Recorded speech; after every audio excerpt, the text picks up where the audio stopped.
Janeiro, ano novo, e como sempre, né, começam as preocupações, né, normais, né, IPTU, IPVA, matrícula na escola, material escolar, enfim, essas coisas que, né, brasileiros vivem.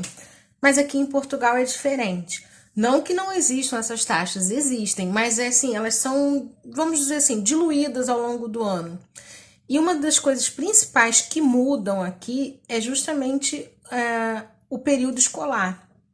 Quer saber como é que funciona um pouquinho das escolas aqui em Portugal? Fica aí.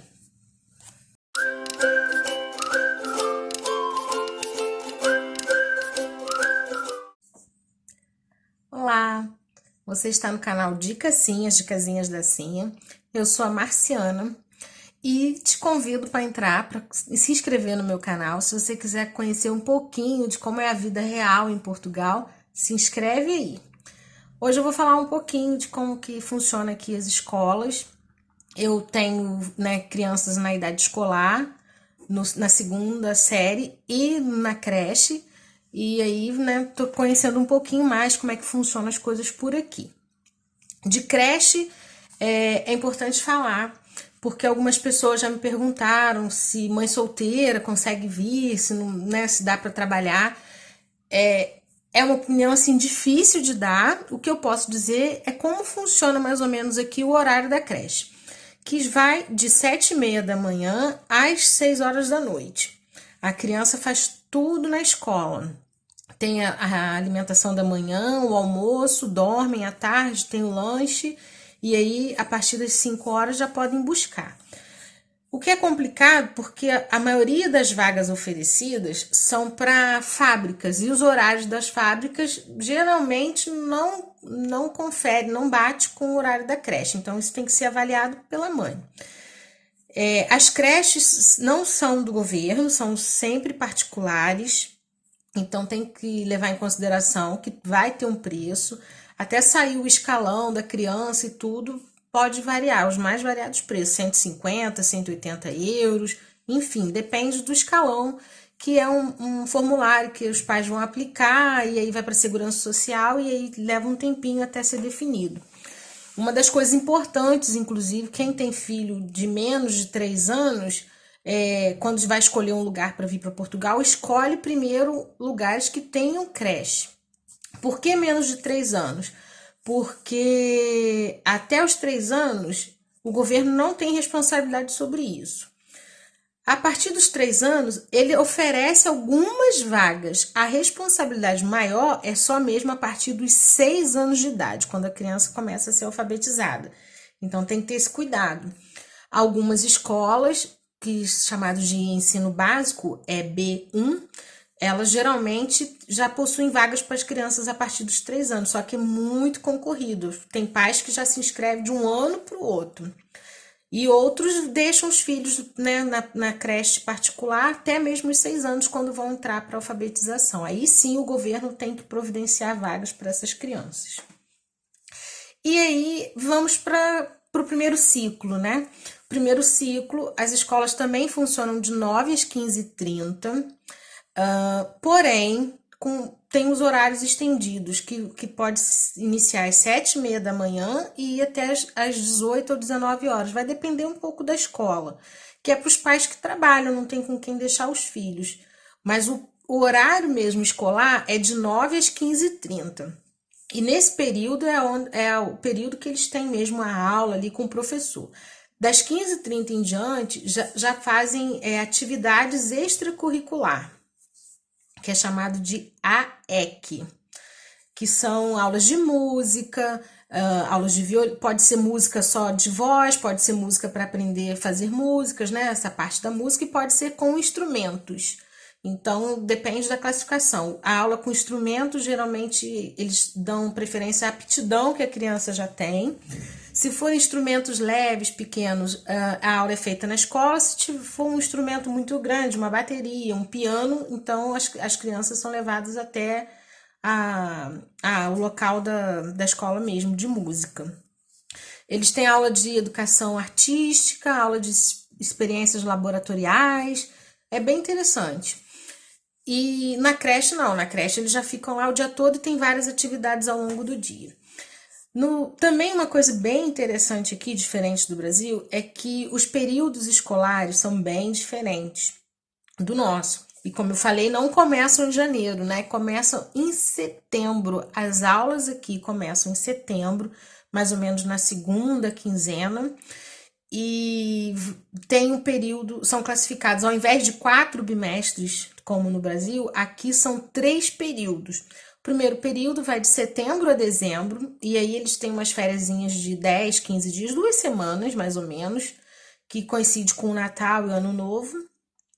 Volta em janeiro e aí se inicia o segundo período, que vai até março, que é quando eles vão ter de novo uma segunda férias, chamada de Férias da Páscoa. Também coincide, né, para poder as crianças estarem em casa nesse período pascual. E por último, o terceiro período, que começa em junho e vai até setembro. São as férias grandes, como são popularmente chamadas, vai de junho, finalzinho de junho, às vezes 19, 23. Esse ano, se eu não me engano, é a partir do dia 30 de junho. E vai até setembro, 2 meses e meio em casa. Bastante tempo, né? Mais do que a gente já está acostumado. E aí, vocês podem estar se perguntando, e os pais que trabalham, como é que ficam com essas crianças em casa 2 meses e meio, né? Então, para os pais que trabalham, eles têm umas atividades que são chamadas de OTL, Ocupação do Tempo Livre, ou ATL, Atividades do Tempo Livre. Quando os pais, quando vão se aproximando desse período de férias, seja elas de Páscoa, de Natal ou as férias grandes, a gente recebe um formulário e lá a gente identifica se vamos precisar que eles participem dos ATLs ou não. E aí tem uma série de documentação que a gente tem que anexar, de autorizações, inclusive o comprovante de que temos, né, um contrato de trabalho e que estamos trabalhando e que não vamos ter como ficar com essas crianças. Então, isso a gente preenche e manda para a escola e eles vão avaliar. Geralmente não tem empecilho nenhum, provou que está trabalhando, a escola já sabe que vai ter que manter aquelas crianças nas férias. E aí o que eles fazem, que assim, foi bem interessante, porque para mim, por exemplo, que não conhecia nada aqui, eu mesma não ia conseguir dar conta de fazer tudo. Essas atividades do tempo livre, a escola leva para praia, eles vão à praia por conta da escola, tem um período da manhã, a gente tem que deixar eles lá às 9 também, como se fosse no horário normal de escola. E aí eles vão para um outro lugar, geralmente não é na própria escola, pode ser até uma escola, mas é outra escola. E lá eles têm várias atividades ao longo do dia, tem oficina de picolé, oficina de cupcake, de massinhas. Tem dias que vão à praia, tem dia que vão para as piscinas municipais, né? Que é aqui tem as piscinas municipais, que é uma atividade que é feita também, e é acompanhada pelos instrutores da escola, pelo guarda-vidas, fica tudo lá direitinho. Na praia também.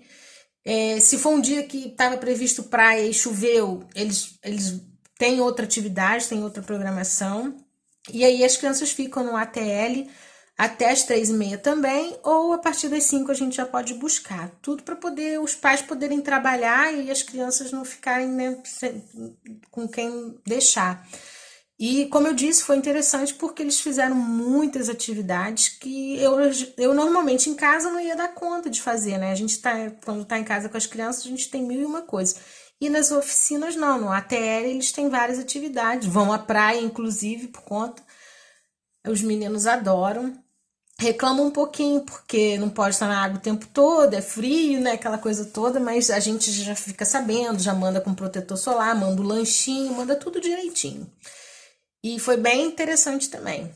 Já na creche, os períodos de férias são menores, porque como é particular, a gente paga para isso, então a creche tá praticamente aberta o ano todo, e só mesmo nos feriados, que geralmente não funciona, mas feriados também, né, tem um pai ou tem a mãe em casa, geralmente nenhum dos dois, né, ou um ou outro trabalham, né. Eu tava devendo, que o pessoal tinha me perguntado, para mostrar um pouquinho o material didático, né. As aulas começaram em setembro, eles receberam material. Eu não vou mostrar muito, porque eu não entendo muito bem essas coisas de direito autorais, então não vou abrir os livros, mas eu vou mostrar mais ou menos para vocês. Olha, Tem o caderno de matemática, o livro, que são chamados de manual. Tem os cadernos com as atividades, caderno de fichas, esse aqui também é de matemática. E aqui atrás, ó, na frente é caderno de fichas, atrás é caderno de avaliação, que são os livros que eles trabalham ao longo do ano. Além dos livros, né, tem caderno de apoio do estudo em casa. Além disso, esse material escolar todo que tem aqui, esse ano, vem aqui, ó, aula digital. Com esse código que a gente tem aqui, com esse material que a gente tem aqui, a gente consegue instalar um aplicativo para o celular ou para o computador. No celular eu tenho tudo que está no livro, tá aqui, e eu consigo então acessar. Se o filho esqueceu o livro na escola, da tarefa, eu consigo acessar no celular todo esse material igualzinho, idêntico aqui.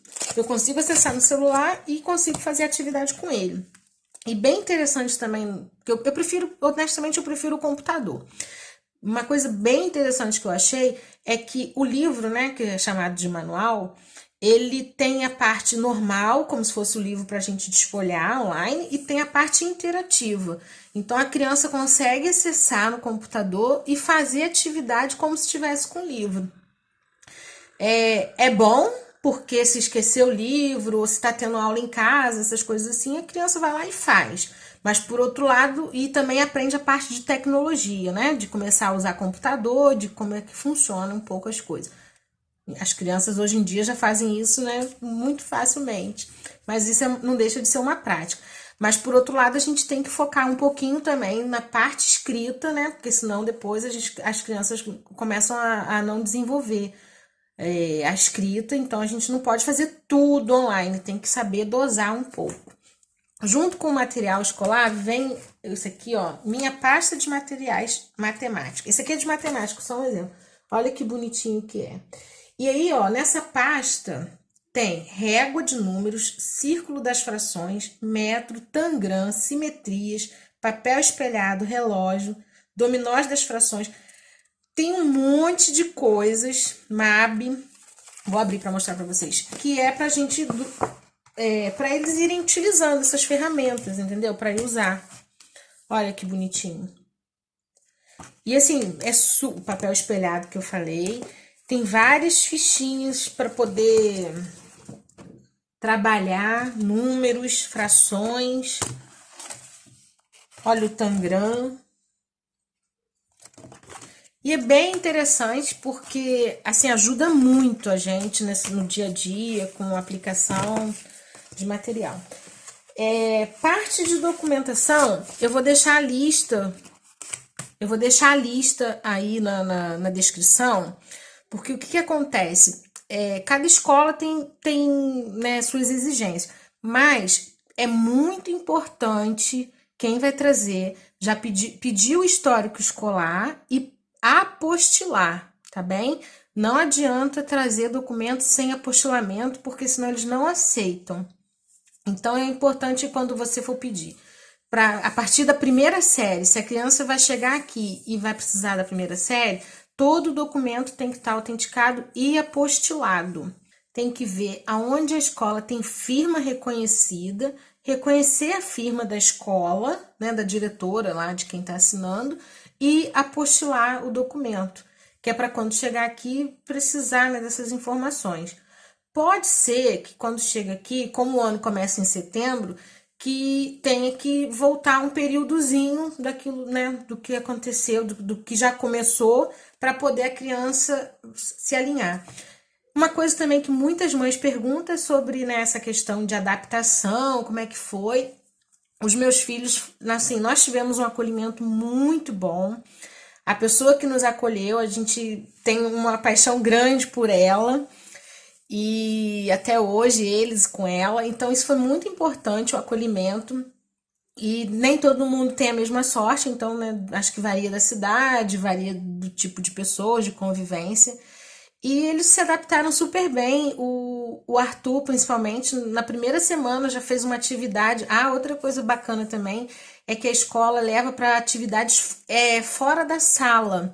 Então eles vão a teatro, eles vão a museus, a bibliotecas, tem todo um planejamento também. E aí o Arthur, logo assim no início, ele foi num teatro, assistiu uma peça de um teatro de bonecos e tinha uma rede de televisão lá, e ele inclusive deu uma entrevista, ele estava aqui, sei lá, 10 dias que ele estava na escola. Então isso me mostra que ele estava realmente à vontade, adaptado, né? Porque se ele não estivesse, ele ia ter vergonha, ia ter um pouquinho de receio, não ia ser envolvido na atividade. Então eu posso dizer que por experiência nós fomos muito bem acolhidos. O bebê, o Lorenzo, foi para lá aos 11 meses, adora a escola, também tem paixão pelas instrutoras. Ele agora já está com outra turma. E assim, eu posso dizer que em termos de acolhimento, em termos de adaptação das crianças, foi bem tranquilo. Eu acho que as crianças se adaptam bem, né? A gente é que fica cheio de receio, aquela coisa. Os meninos, quando foram para o primeiro ano, eram um professor, eles também não tinham tido essa experiência de professor. E também a gente tem tido bons retornos com isso, com eles, né, passaram a primeira série, aquela coisa toda, segunda.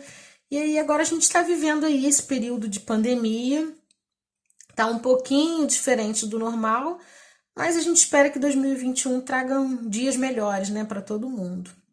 E é isso. Eu espero que tenha ajudado com alguma informação. Se eu tiverem alguma dúvida, pode perguntar aí, que se eu puder ajudar, eu vou ajudar, vou responder.